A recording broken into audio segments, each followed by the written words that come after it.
ଆଜି ଆମେ ଷଷ୍ଠ ଶ୍ରେଣୀ ବିଜ୍ଞାନ ବହିର ପ୍ରଥମ ଅଧ୍ୟାୟ ଖାଦ୍ୟର ଉତ୍ସ ବିଷୟରେ ଆଲୋଚନା କରିବା।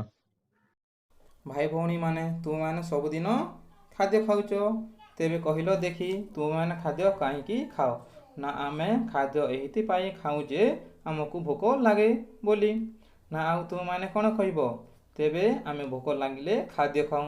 ଯେତେବେଳେ ଆମକୁ ଭୋକ ଲାଗେ ସେହି ସମୟରେ ଆମକୁ କାମ କରିବା ପାଇଁ ବା ପାଠ ପଢ଼ିବା ପାଇଁ ଇଚ୍ଛା ହୁଏ କି? ଭୋକରେ ଆମ ପେଟରେ ମୂଷା ଦୌଡ଼ୁଥିବ, ଆମକୁ କ'ଣ ପାଠ ପଢ଼ିବା ପାଇଁ ବା ଖେଳିବା ପାଇଁ ଇଚ୍ଛା ହେବ କି? ଯେତେବେଳେ ଆମେ ପେଟ ଭରି ଖାଇଦେଉ, ପୁଣି ଥରେ ଖେଳା ପଢ଼ା ପାଇଁ ବା କାମ କରିବା ପାଇଁ ଆଗ୍ରହ ଆସିଯାଏ। କ'ଣ ପାଇଁ ଆଗ୍ରହ ଆସିଲା? ନା ଖାଦ୍ୟ ଖାଇବା ପରେ ଆମ ଶରୀରକୁ ଶକ୍ତି ମିଳିଲା। ଏହି ଶକ୍ତି ଯୋଗୁଁ ଆମକୁ ସବୁ କାମ କରିବା ପାଇଁ ଇଚ୍ଛା ହୁଏ। ଆମେ ଯେତେବେଳେ ବେଶୀ କାମ କରୁ କିମ୍ବା ଖେଳକୁଦ କରୁ, ଆମ ଶରୀରର ଶକ୍ତି ସରିଯାଏ ଓ ପୁଣି ଥରେ ଭୋକ ଲାଗେ। ଆମେ ଖାଦ୍ୟ ନ ଖାଇଲେ କିଛି ବି କାମ କରିପାରିବା ନାହିଁ। ଏବେ ବୁଝିପାରିଲ ପିଲାମାନେ, ଆମେ କାହିଁକି ଖାଦ୍ୟ ଖାଉ? ଖାଦ୍ୟ ଆମ ଶରୀରକୁ ଶକ୍ତି ଯୋଗାଏ। ଆମେ ଯେଉଁ ଖାଦ୍ୟ ଖାଉଛୁ, ସବୁଦିନ କ'ଣ ଏକା ପ୍ରକାରର ଖାଦ୍ୟ ଖାଉଛୁ କି? ନା, ସବୁଦିନ ପ୍ରାୟ ଅଲଗା ଅଲଗା ପ୍ରକାରର ଖାଦ୍ୟ ଖାଇଥାଉ।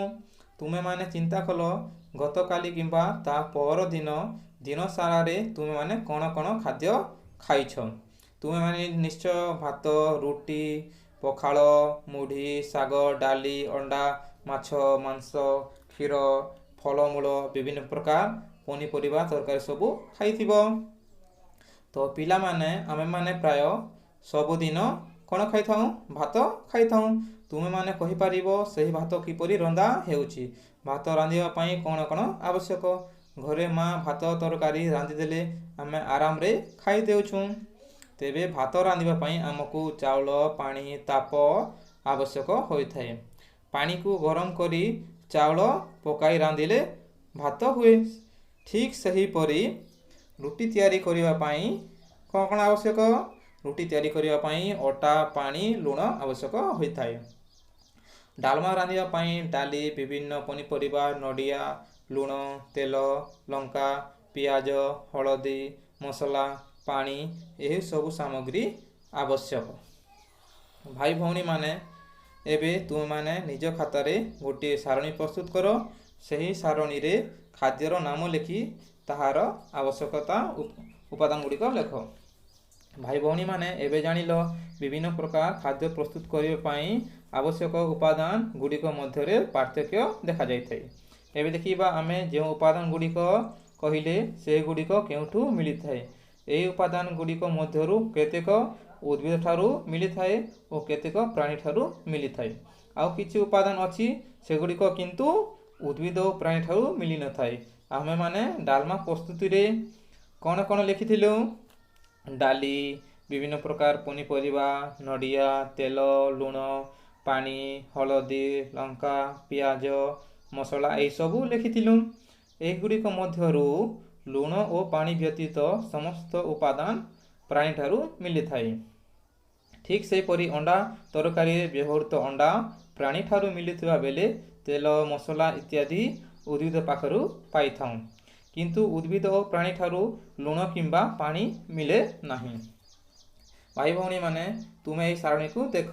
ଖେଚେଡ଼ି ପ୍ରସ୍ତୁତ କରିବା ପାଇଁ କ'ଣ କ'ଣ ଆବଶ୍ୟକ ଉପାଦାନ ଗୁଡ଼ିକ ଏଇଠି ଲେଖା ହୋଇଛି। ତେବେ କ'ଣ କ'ଣ ଉପାଦାନ ଲେଖା ହୋଇଛି ଦେଖିବା। ଖେଚେଡ଼ି ତିଆରି ପାଇଁ ଚାଉଳ, ଡାଲି, ଗୁଆ ଘିଅ, ନଡ଼ିଆ, ପରିବା, ମସଲା, ଲୁଣ, ପାଣି ଓ ହଳଦୀ ଦରକାର। ତ ଏହି ଉପାଦାନ ଗୁଡ଼ିକ ମଧ୍ୟରୁ କିଛି ପ୍ରାଣୀଙ୍କ ଠାରୁ ମିଳୁଛି ଓ ଉଦ୍ଭିଦ ଠାରୁ କିଛି ମିଳୁଛି। ତେବେ ପ୍ରାଣୀମାନଙ୍କ ଠାରୁ କ'ଣ ମିଳୁଛି? ଗୁଆ ଘିଅ ପ୍ରାଣୀମାନଙ୍କ ଠାରୁ ମିଳୁଛି। ଆଉ ଚାଉଳ, ଡାଲି, ନଡ଼ିଆ, ପରିବା, ମସଲା, ହଳଦୀ ଗୁଣ୍ଡ ଏସବୁ କାହାଠାରୁ ମିଳୁଛି? ଉଦ୍ଭିଦ ଠାରୁ ମିଳୁଛି। ଆଉ ପ୍ରାଣୀ ଓ ଉଦ୍ଭିଦ ଠାରୁ ମିଳୁନଥିବା ଉପାଦାନ ଲୁଣ ଓ ପାଣି ଏଗୁଡ଼ିକ ପ୍ରାଣୀ କିମ୍ବା ଉଦ୍ଭିଦ ଠାରୁ ମିଳିନଥାଏ। ଭାଇ ଭଉଣୀମାନେ, ତୁମେମାନେ ମଧ୍ୟ ଏହିଭଳି ସାରଣୀ ଏକ ଖାତାରେ ପ୍ରସ୍ତୁତ କରି ତୁମ ମନ ପସନ୍ଦର ଯେକୌଣସି ଖାଦ୍ୟ ଲେଖି ସାରଣୀଟିକୁ ପୂରଣ କର। ମୁଁ ଏବେ ଆଉ ଏକ ଖାଦ୍ୟର ଉପାଦାନ ବିଷୟରେ କହିଦେଉଛି। ଯେମିତି ଆମେ ମାଂସ ଖାଉଛେ, ମାଂସ ତରକାରୀ କିପରି ତିଆରି ହେଉଛି। ସେଥିରେ ମାଂସ, ପିଆଜ, ରସୁଣ, ଅଦା, ତେଲ, ଲଙ୍କା, ଲୁଣ, ଜିରା, ହଳଦୀ, ଗରମ ମସଲା, ପାଣି ଏସବୁ ଦରକାର। ଏଇଠି ପ୍ରାଣୀ ଠାରୁ କ'ଣ ମିଳିଲା? ମାଂସ। ମାଂସ ଆମକୁ ପ୍ରାଣୀ ଠାରୁ ମିଳିଲା। ଆଉ ଲୁଣ ପାଣି ତ ଆମକୁ ପ୍ରାଣୀ କିମ୍ବା ଉଦ୍ଭିଦ ଠାରୁ ମିଳିନଥାଏ। ଆଉ ବାକି ତକ ଯେତେ ଉପାଦାନ ରହିଲା ସେଗୁଡ଼ିକ ଉଦ୍ଭିଦ ଠାରୁ ମିଳିଥାଏ। ଆମେ ଜାଣିଲେ ଯେ ଆମେ ଖାଉଥିବା ଖାଦ୍ୟର ଅଧିକାଂଶ ଉପାଦାନ ଉଦ୍ଭିଦ ଠାରୁ ମିଳିଥାଏ। କିଛି ଖାଦ୍ୟ ଅଛି ଯେଉଁଠାରେ ଆମେ ମୂଳକୁ ବ୍ୟବହାର କରିଥାଉ। ଆଉ କିଛି ଖାଦ୍ୟରେ ଉଦ୍ଭିଦର ଫୁଲ, ଫଳ, ମଞ୍ଜି, ପତ୍ର ଓ କାଣ୍ଡ ମଧ୍ୟ ବ୍ୟବହାର କରିଥାଉ। ଏହିପରି ଉଦ୍ଭିଦର ବିଭିନ୍ନ ଅଂଶକୁ ବ୍ୟବହାର କରି ଆମେ ଅନେକ ପ୍ରକାରର ଖାଦ୍ୟ ପ୍ରସ୍ତୁତ କରିଥାଉ। ଏବେ ଭାଇ ଭଉଣୀମାନେ କହିଲ ଦେଖି କେଉଁ ଉଦ୍ଭିଦର ଯାହାର ଫୁଲ, ଫଳ, ମଞ୍ଜି, ପତ୍ର ଓ କାଣ୍ଡକୁ ଖାଦ୍ୟ ରୂପେ ବ୍ୟବହାର କରିଥାଉ। এই ଚିତ୍ରଟି ଦେଖୁଛ? এই ଚିତ୍ରଟି କାହାର ଚିତ୍ର? ଏହା ହେଉଛି ବୋଇତାଳୁ। ବୋଇତାଳୁ ଲତା ଦେଖିଥିବ। ଆମେ ତାହାର ଫଳ ଯାହା ବୋଇତାଳୁକୁ ମଧ୍ୟ ଖାଇଥାଉ, ତାହାର ଫୁଲକୁ ମଧ୍ୟ ଖାଇଥାଉ, ତାହାର ପତ୍ର ଓ କାଣ୍ଡକୁ ଆମେ ଶାଗ ଭାଜିକି ଖାଇଥାଉ। ଆମେ ଏହି ଉଦ୍ଭିଦର ପ୍ରାୟ ପ୍ରତ୍ୟେକ ଅଂଶକୁ ଆମେ ଖାଇଥାଉ। ଏବେ ଭାଇ ଭଉଣୀମାନେ ଆମେ ଉଦ୍ଭିଦର କେଉଁ କେଉଁ ଅଂଶକୁ ଖାଦ୍ୟ ରୂପେ ବ୍ୟବହାର କରିଥାଉ ଏବେ ତାହାର ଏକ ତାଲିକା କରିବା। ଯେମିତି ସଜନା ଗଛ। ସଜନା ଗଛର ଆମେ ପତ୍ରକୁ ଶାଗ କରି ଖାଇଥାଉ ଓ ତାର ଫୁଲକୁ ମଧ୍ୟ ଖାଇଥାଉ। ତାହାର ଫଳ କହିଲେ କ'ଣ? ସଜନା ଛୁଇଁ। ସଜନା ଛୁଇଁକୁ ମଧ୍ୟ ଆମେ ତରକାରୀ କରି ଖାଇଥାଉ। ମୂଳାକୁ ଖାଇଥାଉ।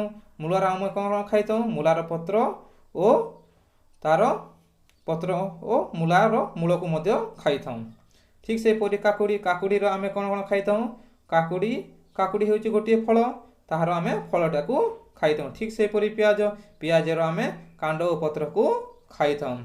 ତେବେ ଏବେ ଭାଇ ଭଉଣୀମାନେ ତୁମେମାନେ ମଧ୍ୟ ଏହିପରି ଗୋଟିଏ ସାରଣୀ ପ୍ରସ୍ତୁତ କରି ଉଦ୍ଭିଦର ନାମ ଲେଖି ଖାଦ୍ୟରେ ବ୍ୟବହୃତ ହେଉଥିବା ଅଂଶଗୁଡ଼ିକର ନାମ ଲେଖ।